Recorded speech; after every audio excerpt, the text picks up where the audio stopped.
Hello. I hope you're doing well, and thanks so much for listening. And I'm happy to be here. Happy to be reading this book. Happy to be sharing it in an audio form. So if this is a one-off for you, if you haven't listened to any of the other episodes, so maybe you're coming at this as a one-time thing, then I'll just say that what I'm doing here with this project, this is episode 40, is that I'm reading aloud the book On the Path, an anthology on the Noble Eightfold Path, drawn from the Pāli Canon. And this book was written by Ṭhānissaro Bhikkhu, who is an American Buddhist monk. And he's widely respected for his translations of Buddhist texts and his teachings on meditation and the Dhamma. And his work is deeply rooted in the Theravāda Buddhist tradition, emphasizing a direct, practical approach to the Buddhist teachings. And I'm grateful that Ṭhānissaro Bhikkhu put this in the Creative Commons so that I can do what I'm doing here without paying any licensing fees, as long as I don't profit from it, which I don't, and I never will.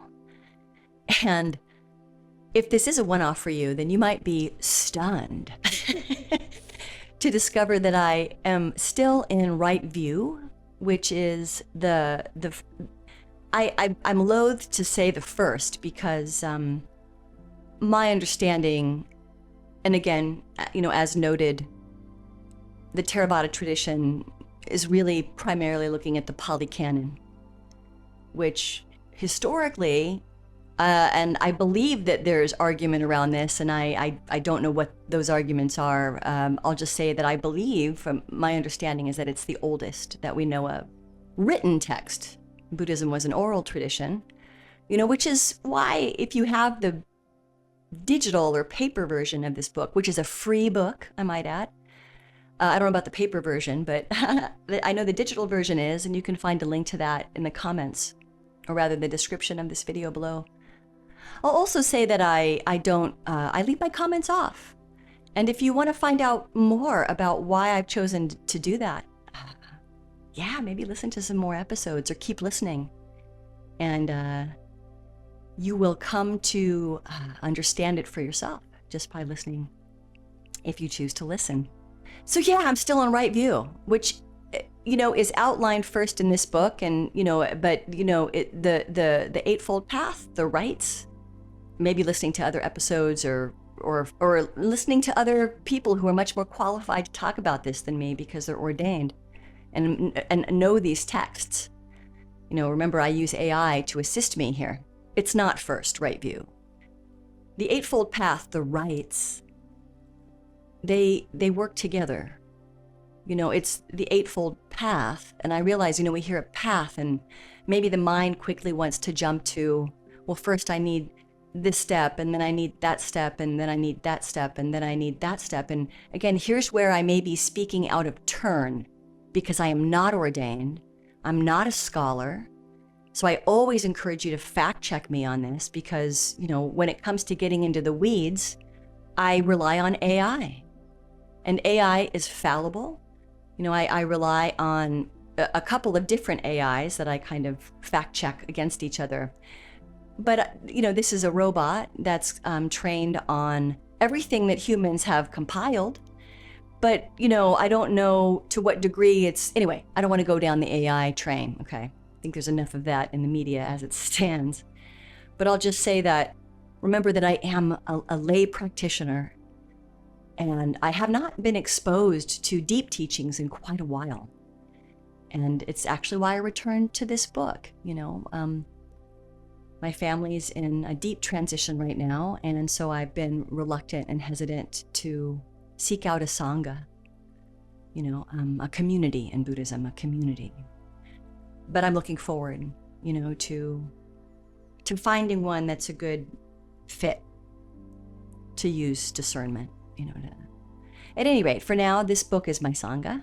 This podcast is my sangha. I meditate in Discord. I have a couple of people that come and sit with me every weekday morning. and we don't talk. And sometimes their cameras are on, sometimes they're off. My camera is always on, and that's my Sangha for now. Until I can find what I'm really looking forward to leaning into, which is a community of people who have also decided to practice the Buddhist Eightfold Path and to take it seriously and really kind of make it central to their life and their consideration. That was a long-ass intro. By the way, I do cuss sometimes in this podcast. I realize that might be very off-putting, particularly, if you're ordained or perhaps, I don't know. I don't want to speak out of turn. I cuss for effect. I, for one, don't have a problem with profanity. I realize that people are heavily conditioned.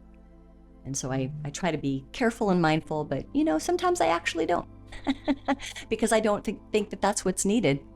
And it's my podcast and I get to make those decisions. Like I said, my comments are off. But yeah, please do fact check me, Please do. In fact, I really encourage you to think deeply, think critically. Question everyone, line it up against your own experience. The Buddha himself made that idea central to his teachings. Yeah, so anyway, I'm going to get into it. If you are following along in the digital book, maybe you've downloaded it from the link that I included here in the description, then I'll just say that as I mentioned, we're still in right view, and we're starting up with Sutta 118, which is at the bottom of page 210.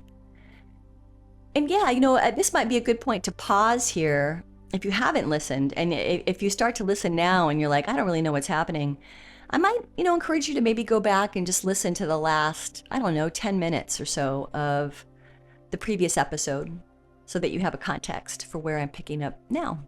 So this is Sutta 118. Mahali. So it begins with Mahali, and, when I get to the point where I do what I always do, which is kind of run it through the AI machine, I'll also be sure to get some context for who Mahali is. I have to assume that this was a student of the Buddha back in the Buddha's day when this was an oral tradition. And maybe he's a king, maybe he's, I don't know. We'll find out, right? So I'll your guess is as good as mine at this point. So I'll come back to that and tell you what I find out. Maybe you already know, in which case, fantastic. You know more than I do coming into this. Sutta 118, Mahali. There is cause. There is requisite condition for the defilement of beings. Beings are defiled with cause, with requisite defilement of beings. Beings are defiled with cause, with requisite condition. There is cause. This is requisite condition for the purification of beings. Beings are purified with cause, with requisite condition. And what, Lord, is the cause? What the requisite condition for the defilement of beings? How are beings defiled with cause, with requisite condition? Mahali. If form were exclusively stressful, followed by stress, infused with stress, and not infused with pleasure, beings would not be infatuated with form. But because form is also pleasurable, followed by pleasure, infused with pleasure, and not infused with stress, beings are infatuated with form. Through infatuation, they are captivated. Through captivation, they are defiled. This is the cause. This the requisite condition for the defilement of beings. And this is how beings are defiled with cause, with requisite condition. If feelings were exclusively stressful, and then there's an ellipses. If perception were exclusively stressful, ellipses. If fabrications were exclusively stressful, ellipses. If consciousness were exclusively stressful, followed by stress, infused with stress, and not infused with pleasure, beings would not be infatuated with consciousness. But because consciousness is also pleasurable, followed by pleasure, infused with pleasure, and not infused with stress, beings are infatuated with consciousness. Through infatuation, they are captivated. Through captivation, they are defiled. This is the cause. This is the requisite condition for the defilement of beings. And this is how beings are defiled with cause, with requisite condition. And what, Lord, is the cause? What the requisite condition for the purification of beings? How are beings purified with cause, with requisite condition? Mahali, if form were exclusively pleasurable, followed by pleasure, infused with pleasure, and not infused with stress, beings would not be disenchanted with form. But because form is also stressful, followed by stress, infused with stress, and not infused with pleasure, beings are disenchanted with form. Through disenchantment, they grow dispassionate. Through dispassion, they are purified. This is the cause, this the requisite condition for the purification of beings. And this is how beings are purified with cause, with requisite condition. If feelings were exclusively pleasurable, and he has an ellipses. If perception were exclusively pleasurable, ellipses. If fabrications were exclusively pleasurable, ellipses. And so again, I realize this is a long piece, and I promise, when we get to the end, we'll get into it. But I just want to pause here, just comment if this is a one-off for you, and maybe you're unfamiliar with, how this is laid out, and why there's so much repetition. Why is all this repetition? We get it. My understanding is that, again, this was an oral tradition, and so these were recited, they were memorized, they were recited, just as we read today. Perhaps maybe you're not, who knows who's listening to this, right? But maybe you're more secular, but you really, but you look to something that helps you to find alignment with a purpose, right? I even know a lot of atheists who, profoundly love the Stoics, and, the Stoics is heavily grounded in Christianity, but it gives them purpose, right? Christians, Catholics will go to the Bible, right? The New Testament. Jews will go to the Torah. And again, I don't want to speak out of turn. I think the Quran is, see, here's where I'm just like, Sarah, just don't go there. But at any rate, so, this written word, that we maybe take for granted, this was an oral tradition. So you will find a lot of repetition. And again, oftentimes when you see these ellipses here, again, he's applying them to all of the aggregates. He's saying it's true for this one, it's true for this one, and this one, and this one, and this one.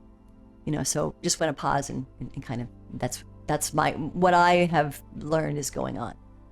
Fact check me. If consciousness were exclusively pleasurable, followed by pleasure, infused with pleasure, and not infused with stress, beings would not be disenchanted with consciousness.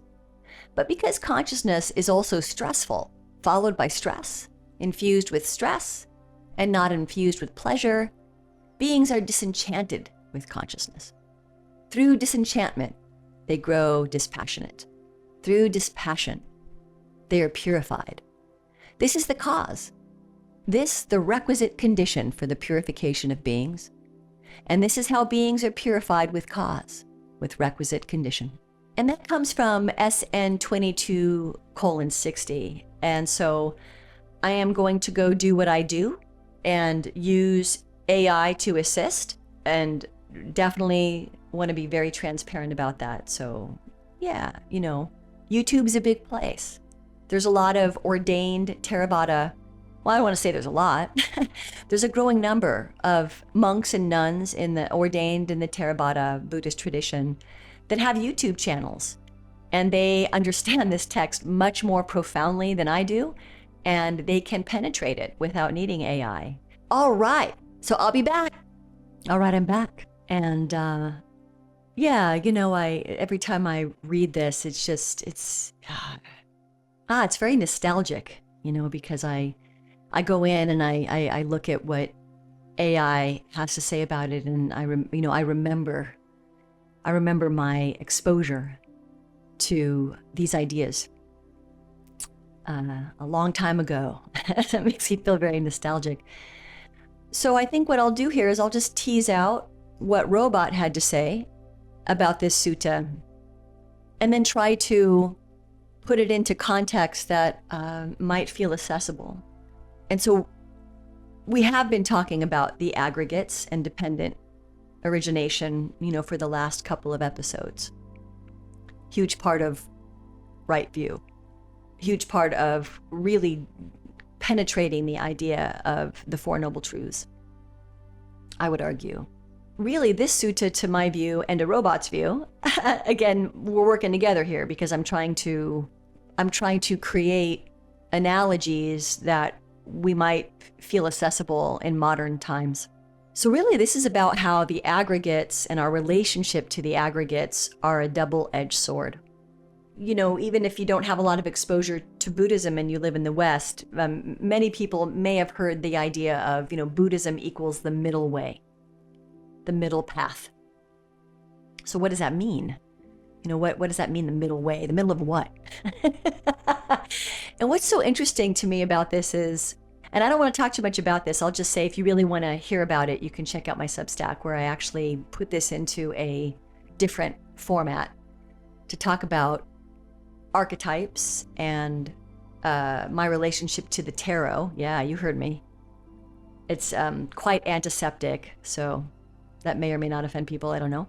And the chariot, the idea of the chariot, which is what's called a major arcana card in the traditional tarot. And again, the tarot, well, just read that, just read the article. It was never intended to be a divining thing. So anyway, you can maybe read that if you're interested. Where am I going with this? Okay.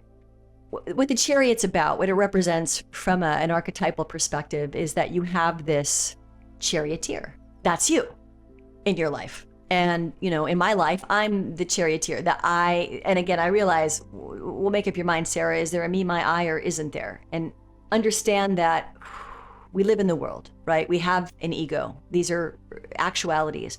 And having an ego is important for our survival, right? Otherwise, it would just be, I don't think I need to tell you why.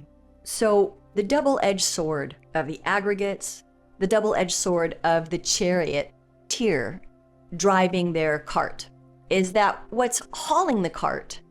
And again, I think it's depicted in different ways, but if I was to look at mine, okay, I'm looking at the rider weight, I think that's what it's called, deck, which is a really old deck. And I'm looking at the chariot here, and what I see is the charioteer, and I see two sphinxes, or maybe it's two horses. Again, these are kind of ancient archetypes and playing with them and the way humans make meaning.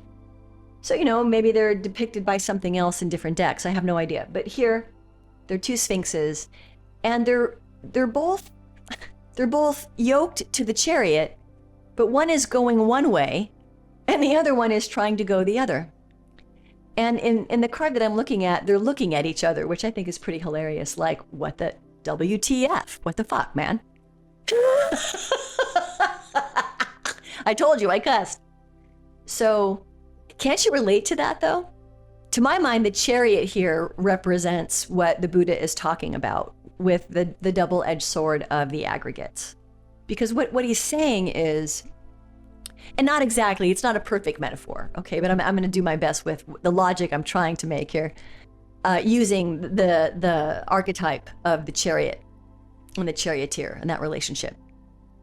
If you're more of a Jungian, right, you're more interested in kind of Jungian psychology, and he plays very, very heavily with these archetypes.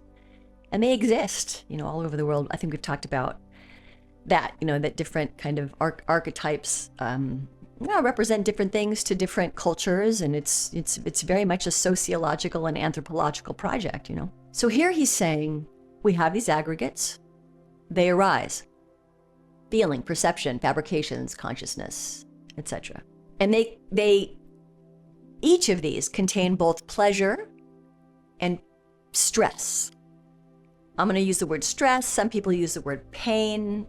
Some people don't like the word pain. Maybe you don't like the word stress. I like the word stress because, to me, pain is actually almost inherently in the word choice itself suggesting how you should perceive it.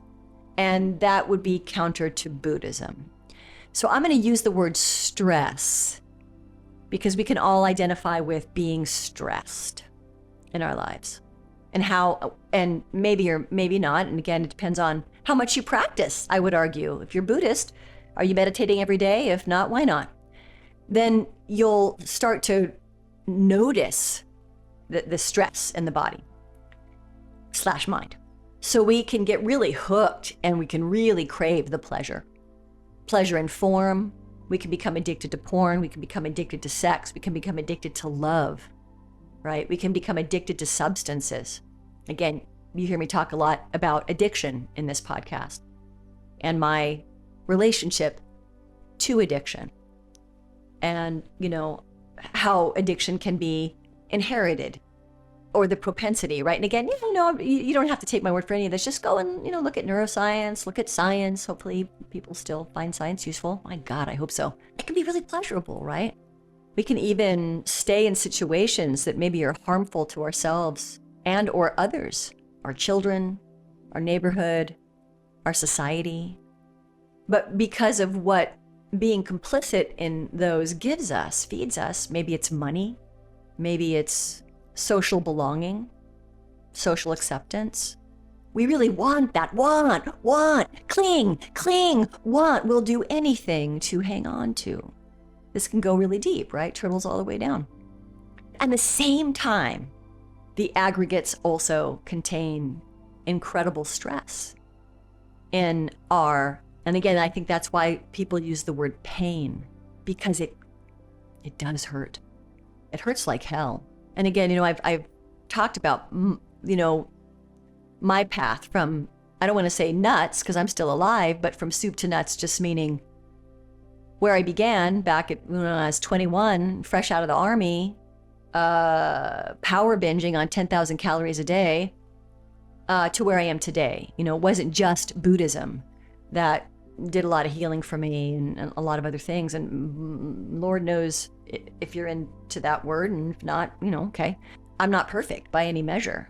You know, I, especially in the last, you know, couple of years, you know, working in an environment that I felt was quite authoritarian, savoring so much of my childhood that I actually, you know, have kind of come to lean heavily on very old coping mechanisms that I developed really young as a kid, you know, and I think I've mentioned, you know, that on the spectrum of fight, flight, freeze, and fawn, I'm fight mostly. And much like the aggregates are a double-edged sword, so is fight, you know. It served me well throughout my life, but it's also alienated me, you know. So, anywho, it's not neutral territory. It's not neutral scenery because it has this dichotomy, you know, of we want more of what feels good. We don't want to look at the stress, right? We don't want to look at it. We don't want to look at suffering. We don't want to look at other people's suffering. We don't want to look at our own suffering. And so we don't look at it. We don't talk about it. We don't take action because we don't look at it. And that relationship is incredibly stressful. And that disenchantment, that pushing away, aversion, that creates more, that feeds Mara even more. So this is how dependent origination works, you know. These two interplay and they link and they create the process of dependent origination. And you know, the Buddha is simply asking us to maybe notice this and to, if we decide to practice it, to train the mind. And it is a practice. I would argue a daily practice if you're serious, if you're really serious. So yeah, contact, you know, rasa gives rise to feeling. Vedana. It feels pleasant or it doesn't, and stress arises. In psychology, you might say cognitive dissonance would be maybe the closest analogy that I can think of. You know, you have this push-pull, push-pull, push-pull, push-pull, push-pull happening in the mind. So pleasure sustains life, right? We seek, we search, we build, we create, and aversion, stress that its tangibles produce offers us an opportunity to just step off the wheel. And again, I have to come back to the idea that Buddhism isn't for everybody. You know, I've had all kinds of people say to me over the years, you know, I never used to talk about my Buddhism ever, ever, ever until just a couple years ago. And now it's I talk about it a lot in a lot of different places. Kind of feel like we live in a world now where, even though I'm not a big fan of labels for obvious reasons, we live in a world of narrative, and we live in a world of identity fascination. And so, you know, given that I do live in that world, even though I'm not a big fan of identity fascination, from a Buddhist perspective, for obvious reasons, we're talking about them now, and we have in the past, you know, this is the world that I live in. You know, I live in a world of AI. I live in a world of identity fascination. You know, anyway. Okay, so here's what I found out. And again, fact check me, especially if you are a practicing Buddhist and you belong to a Sangha and you know, definitely, you know, ordained folk have much more actual knowledge of the text. So Mahali, the Lichavi, I don't know if I'm saying that right, a Lichavi nobleman from Vesali, and apparently Robot says it's a major city of the Vaji Confederacy. Okay, so that's interesting. I don't have the bandwidth to go do a deep history lesson on that for myself or you, but hopefully you will for yourself, because that already sounds really interesting. What's the Vaji Confederacy? It says he was a lay follower of the Buddha, so he's like myself. He's not ordained. He's a householder, and he's asking the Buddha for some guidance. So it says here he's often depicted as sincerely curious and respectful. Wow. So he actually does sound like, you know, someone who is very, very earnest, you know, really takes this seriously, really wants to understand and to penetrate what the Buddha was offering, what he had on offer here. So that's cool. You know, I like that. I can identify with that, and perhaps that's you. If you're listening to this, you know, not a lot of people listen to this. I have to assume anybody who is listening to it, you know, they're probably deeply interested in the old-timey Buddhism. And so, hey, I gently tap my chest to you, a fellow lay householder, just doing our best to penetrate these ancient teachings before they pass through the veil of culture and sociology and anthropology, to penetrate them and see what we find there. Okay, so we'll pick it back up, and the next few suttas are not quite as long. And I also noticed that after the next few suttas, Ṭhānissaro Bhikkhu has a notes section, which I'll read separately. But if you have the PDF, you know, then you can make those connections, because you'll be able to see those footnotes for yourself. Yeah. So this is Sutta 119. Sister Dhammadina. Okay, so I won't, you can go back and listen, or maybe look up who Sister Dhammadina is. Definitely someone that I think of as an incredible, diligent, earnest Buddhist, and one of the first women to become ordained. Pleasant feeling is pleasant in remaining, and painful in changing. So Sister Dhammadina is speaking here to Visakha. Pleasant feeling is pleasant in remaining, and painful in changing, friend Visakha. Painful feeling is painful in remaining, and pleasant in changing. Neither pleasant nor painful feeling is pleasant in occurring together with knowledge, and painful in occurring without knowledge. And that comes from MN 44.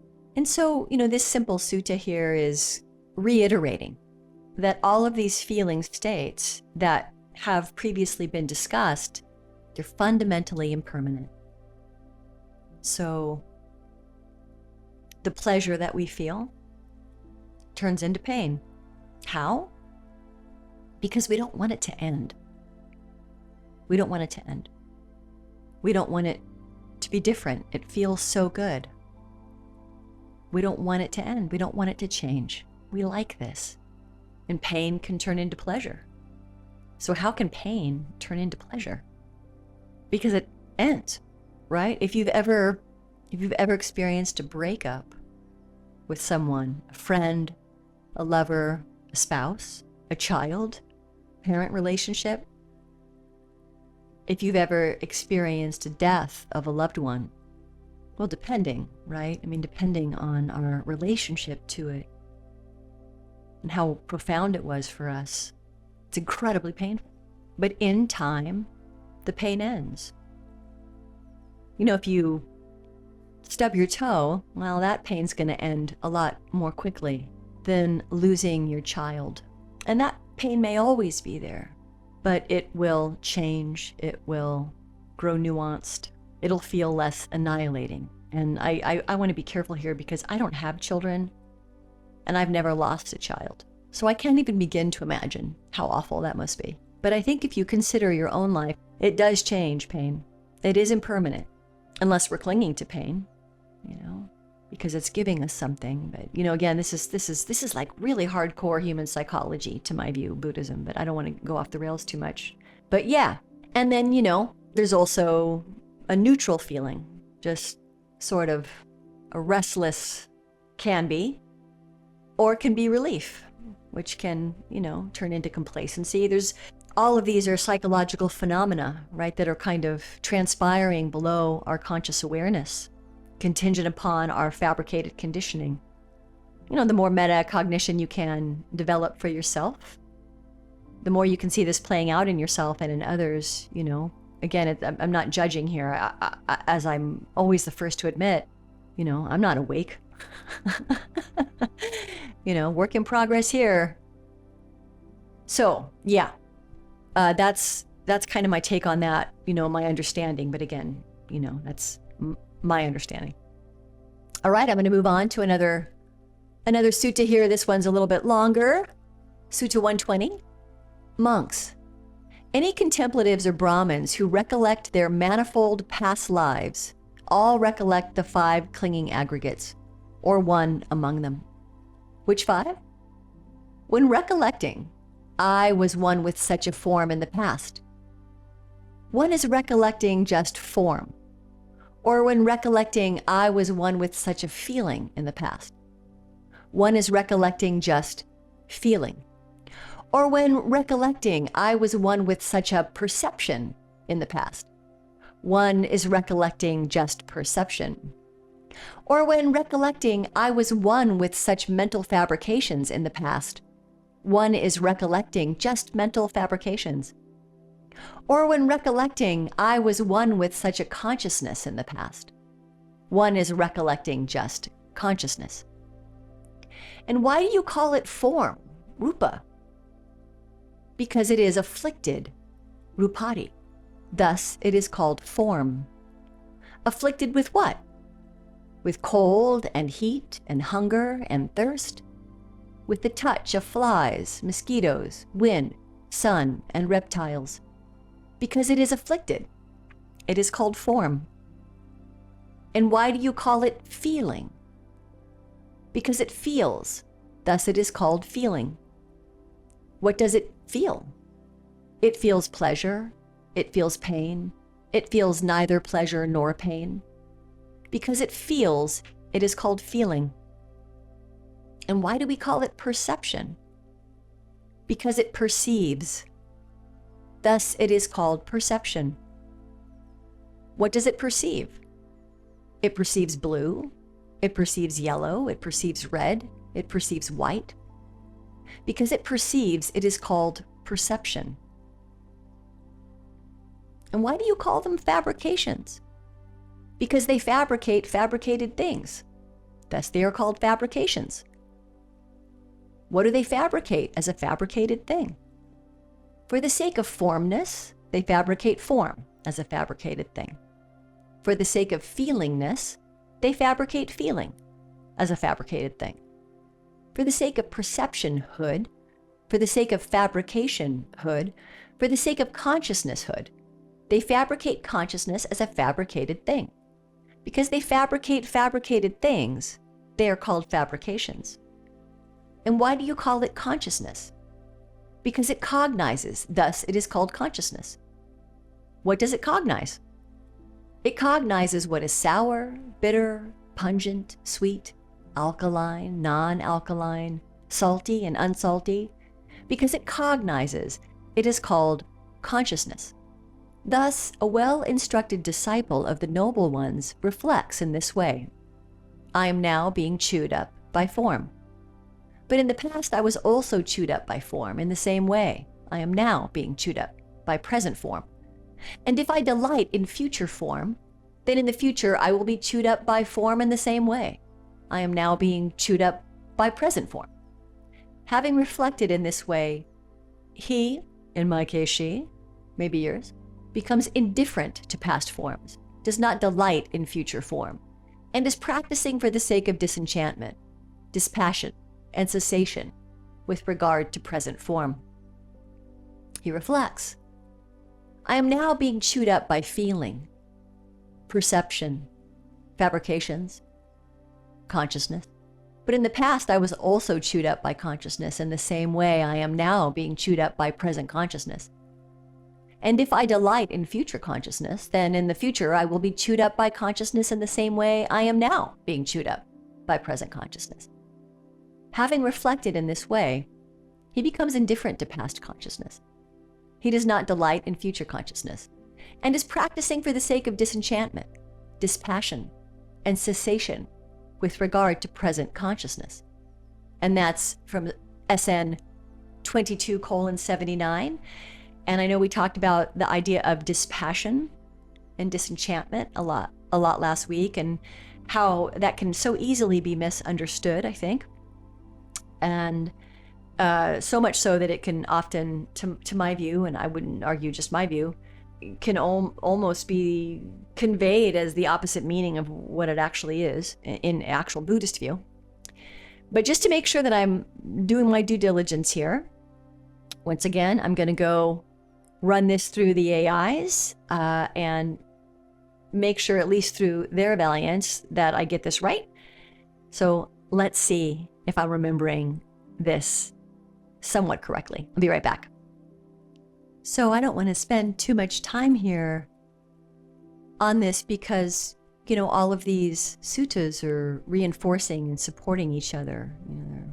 But this idea, you know, I love this idea of being chewed up by, because I find for myself in meditation, you know, if you really do, you know, take up a meditation practice, you know, and you do it every day, you know, you really take it, you know, you become very disciplined and you do it every day and you do it for a while, you know, I would argue. But that's me, you know. Again, this is my view. This is kind of what my experience was. This idea of being chewed up becomes a very experiential one, a very lived in the body experience. The idea of being chewed up, it feels like you're being chewed up, annihilated, burned up. You know, last week we talked about the remaining properties, elemental properties. You know, and we were looking at and how the Buddhist view perceives of them, and we were talking about, you know, fire, and, you know, kind of that fire, and it can feel. Speak for myself, you know, I can feel like I'm being chewed up, and there's nothing I can do about it. You know, I can get my mind, I can get my thinking, conceptual mind set on something in meditation because it's kind of habituated, it's habit. And the best that I can do in those moments is just to return to my anchor points as I've been been instructed. You know, that the practice at that point, and I made a meditation video a couple of years ago on, in that particular video I was talking about concentration meditation. That's one of the rights, right concentration. And I was explaining, you know, in that video, you know, that this is an act of just radical, it's heretical, what we're doing in meditation. You know, it's absolutely heretical, and it's heretical to the ego. Just, it is its undoing, but yet we still have one. It's not like Anyway, I'm going way off the rails. The Buddha's simply explaining that all of these aggregates, what we feel, no matter how complex, no matter how profound the embodied experience of that feeling is, it is fabricated. And again, if you listen to earlier episodes, or you're reading this book from fore to aft, it's talking about, again, what is fabrication? I realize in the West that this feels really antiseptic, and I guess to a degree it is, but I just can't. There just really are no words to explain to people the embodied state of what happens when you practice what the Buddha taught for yourself. If you just do it for yourself, and again, it's not that easy, right? It's I'm absolutely thrilled and also concerned about our fascination with Jung, because of Jung's fascination with storytelling, which is really antithetical to the Buddhist view. And I make room for it. I've read him my entire life. It's ironically, Jung is how I got interested in Buddhism when I was a very young, in my late teens woman, barely a woman. But I also appreciate, those archetypes exist for a reason, and we are storytelling creatures. We are. I just talked about the chariot. I just talked about how I've used the tarot for 30 years. When whatever the what isness, whatever fabrication is presenting itself, is almost throwing up an obstruction to the practice. Some would say, well, that's because I'm not awake. Yeah, I guess I would argue yes. I would also argue that if you're here, you're not awake. If you're a human being living on this ball, you're not awake either. And to my view, this path in Buddhism is one among many maps that humans, can look at. And I would also argue that from Buddhist psychology, and I'm sure probably other religions' psychology, I really don't know enough, but I can absolutely tell you from psychology itself, the practice, the study of, because I am one of those, we do have to find a way to work with all of these things. And, if calling on the hero's journey, or calling on the devouring mother archetype, for instance. I wrote about that one a while ago, and I think that for me, if I was going to put, and I did too. I don't remember doing it consciously, but I can look back now and say that yes, some of the early things that I worked with when I first got into a 12-step program for my bulimia, started working those steps in real earnest, and I'm an earnest person. I mean, you probably noticed that, right? I'm not saying I'm better than. I'm acknowledging something that I know about myself, which is that I'm very earnest to a fault. But I remember the archetype of the devouring mother to be very, very quintessential and very present in my psychological experience at that time. And when I was recovering from bulimia and just trying to not binge from day to day, I had all kinds of experiences that I can't explain. Science, right? It's hallucinations, the throes of withdrawal. Maybe if you ever talk to, and I realize there are going to be people in the audience who would say, you're not going to experience withdrawal from food addiction. Well, you can't know what you don't know, says I to you. So anyway, all this stuff is just, I continue to harbor the view that I don't know, because I don't. It can feel very, very, very, very, very real, because it is very, very, very real. It's your ego having the experience. It's that meaning-making device. And, again, it's difficult for me to verbalize my relationship to archetype just because of how much Jung was influenced by Christianity. And I'm not saying that Christianity is all wrong, but Christianity has a lot of baggage, and so does its books. So do a lot of those books. And I don't know enough also about, all books, right? All of this. I just don't have enough knowledge. I just don't have enough knowledge to make an informed opinion about things. But from things that I have experienced subjectively myself through altered states when I was younger, through natural phenomena that arose through, yes, the withdrawal from not binging every day, and that kind of psychic, weird relationship that I had with food since I was like 10 or 11 years old.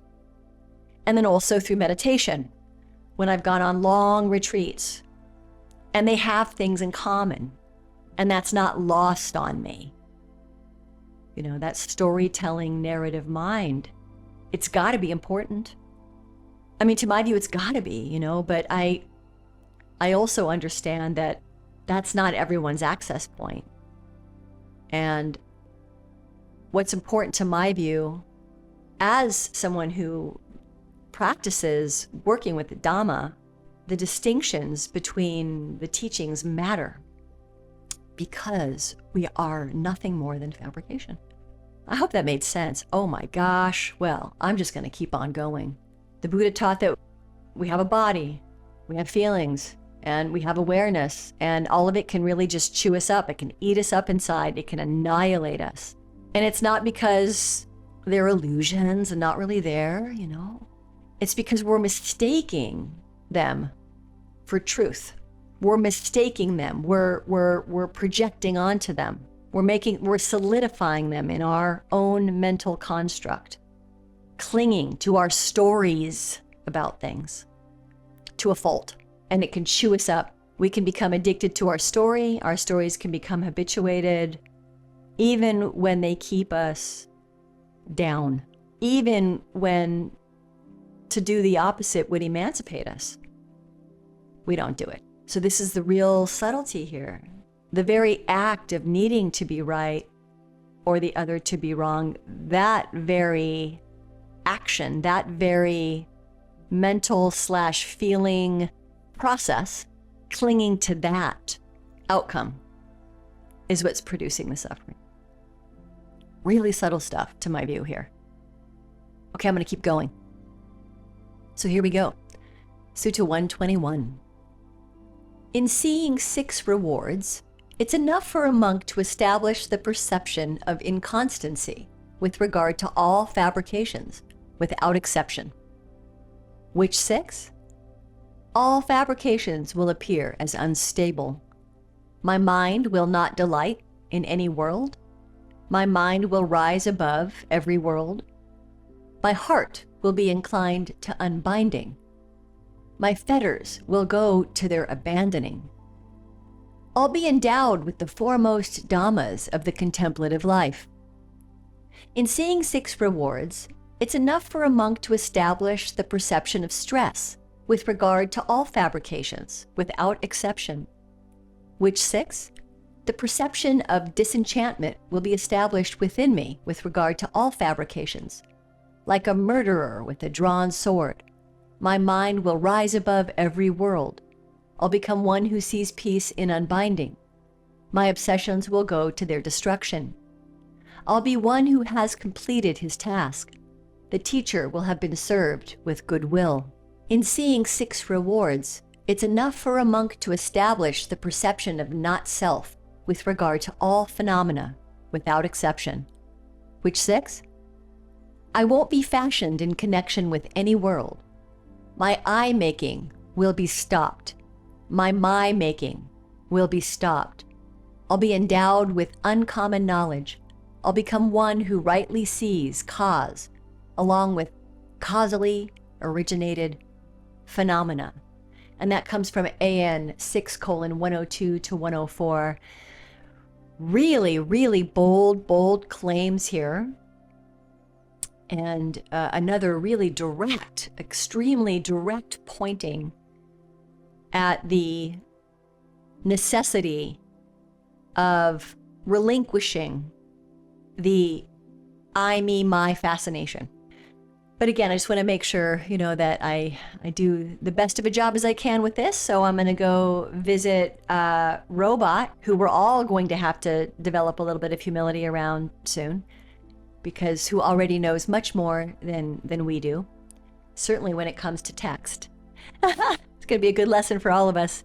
But I'm going to go visit Robot, this thing, to help me penetrate this with all of its knowledge. I'll be back. So this is so rich to my view. It's really getting at the heart, the real heart of the Four Noble Truths. And it's a recipe. There's I guess you could call it a recipe, an approach, a training with 6 aspects that we can train with, the 6 liberating lenses, perceptions, since they're all fabricated anyway, right? So the lens of inconstancy, everything is unstable. So no matter how stable it might appear, it's not. I think, to my view, the political climate that I'm living in right now in the United States really exemplifies the lens of inconstancy really well. I'm a very privileged woman. To my view, I realize there's so much language that's uncomfortable, and I'm trying to be careful. To my view, I'm privileged in the sense that I was born into and grew up in a really, for me, politically free country. I can make this podcast. I can wear short pants and exhibit my midriff if I want to. I can make eye contact with men without being assaulted. So, and again, this is all on a scale of less to more to less. But even that can end, it could, the democratic project in the United States could fail. And all of the things that were not at the forefront of my consciousness because they were my privilege, which means I didn't really think about them, I didn't have to. All of that could end, such as impermanence. It's all on the table for inconstancy, the lens of stress, or dukkha, sana. Clinging makes everything hurt. So far, I think the moral of the suttas today is kind of this, in a nutshell. Clinging just makes everything hurt, makes everything suck, makes everything burn. It's all of it. Pleasure, pain, clinging to feeling this way forever. Avoiding what doesn't feel good is also clinging. The lens of not self. Nothing is me or mine. So this is difficult, right? I was just listening to a really interesting podcast this morning. And then, right after that, I'm sure because of my algorithm, there was I can't remember her name. I had never experienced her channel before, but a Theravāda nun. And I can't remember right in this moment of why they were so well connected for me in terms of how they correlated to each other. So suffice to say that nothing is me or mine, and you do live in the world.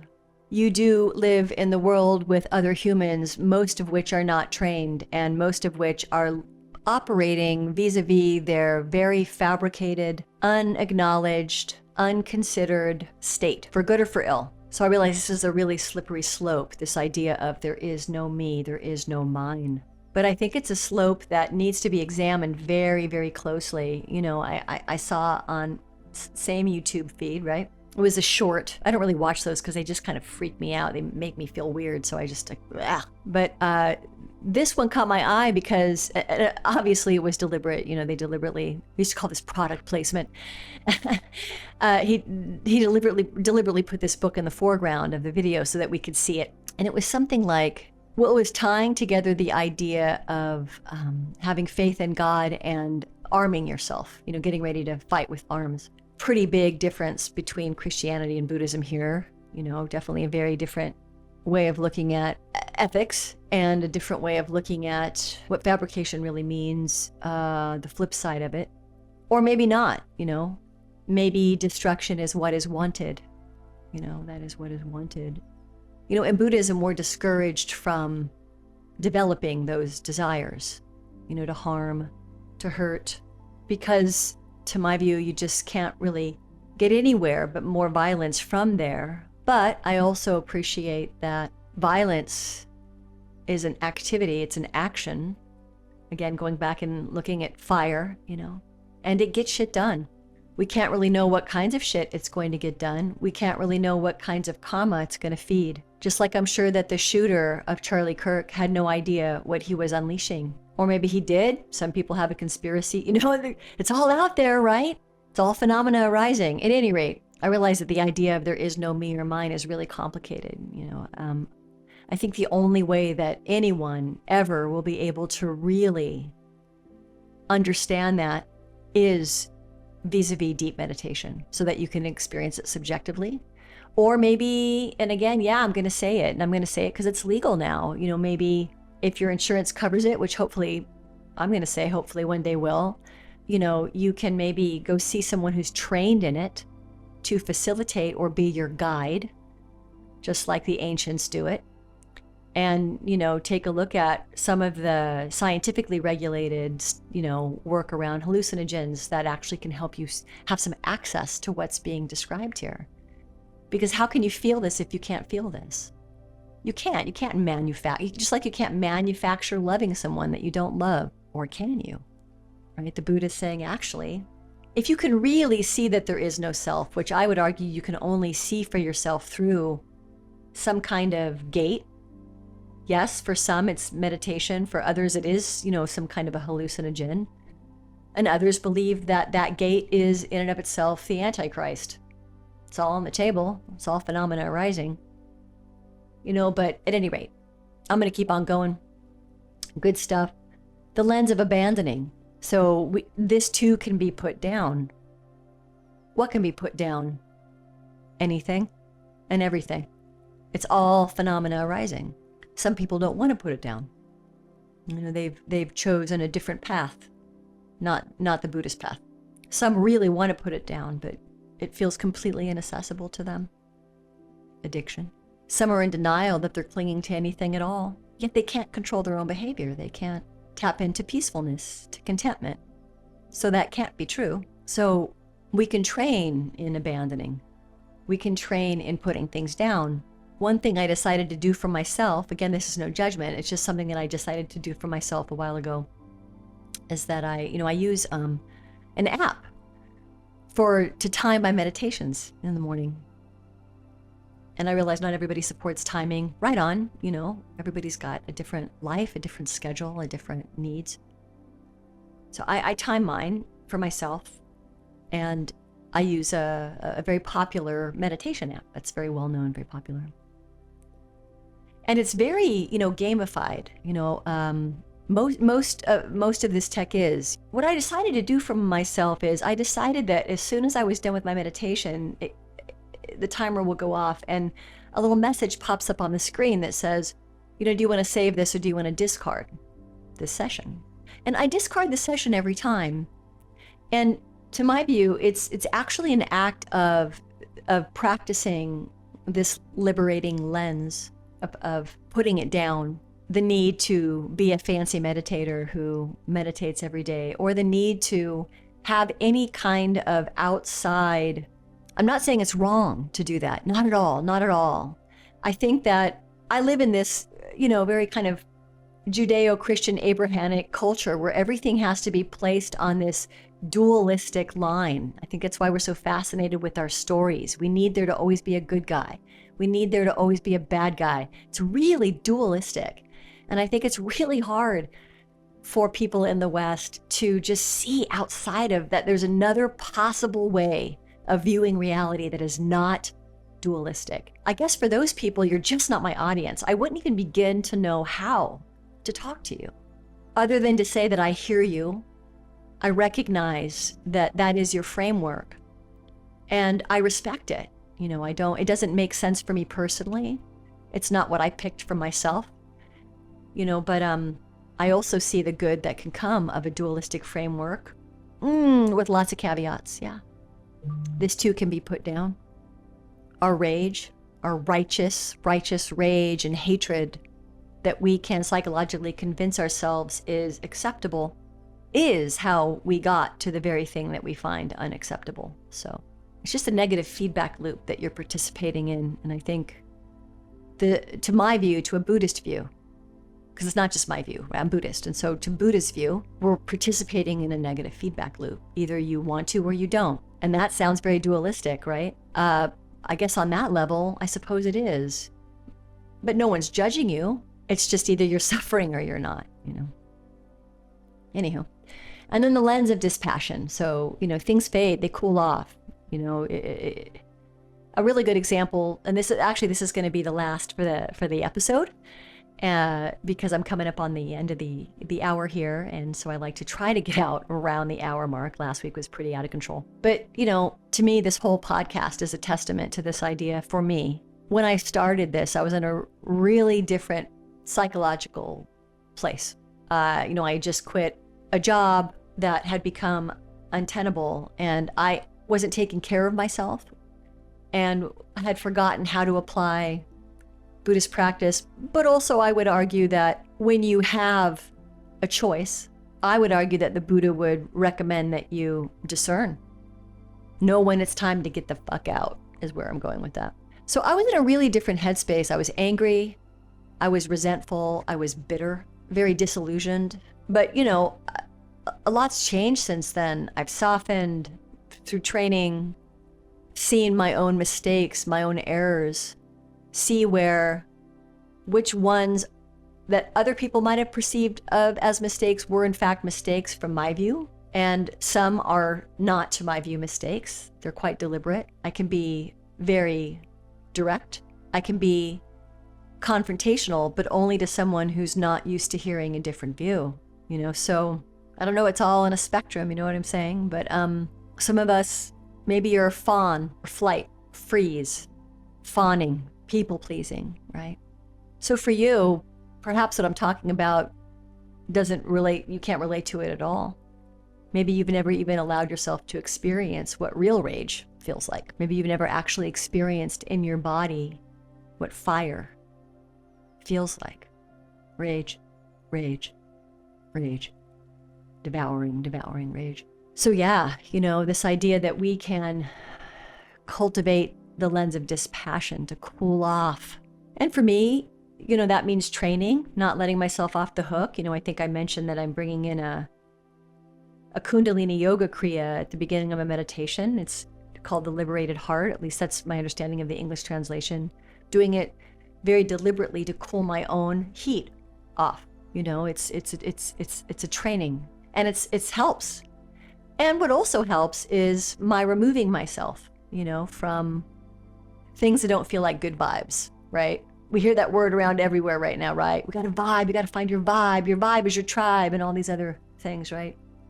Well, you know, to the Buddhist view, we've already gone over this a lot. It's all on the it's all aggregates. So of course your tribe is gonna influence your vibe. So yeah, you know, if you have an ability to have any control over your tribe, take it. Let go of the chaff, find the wheat.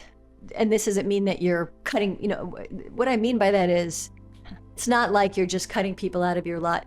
I'm speaking for myself, okay? You know, just understanding that we can feed a fire or we can cool it off. That's it. And, you know, just getting real with yourself about what the payoffs are in both directions. Maybe it requires discernment that you're going to need to do for yourself, you know?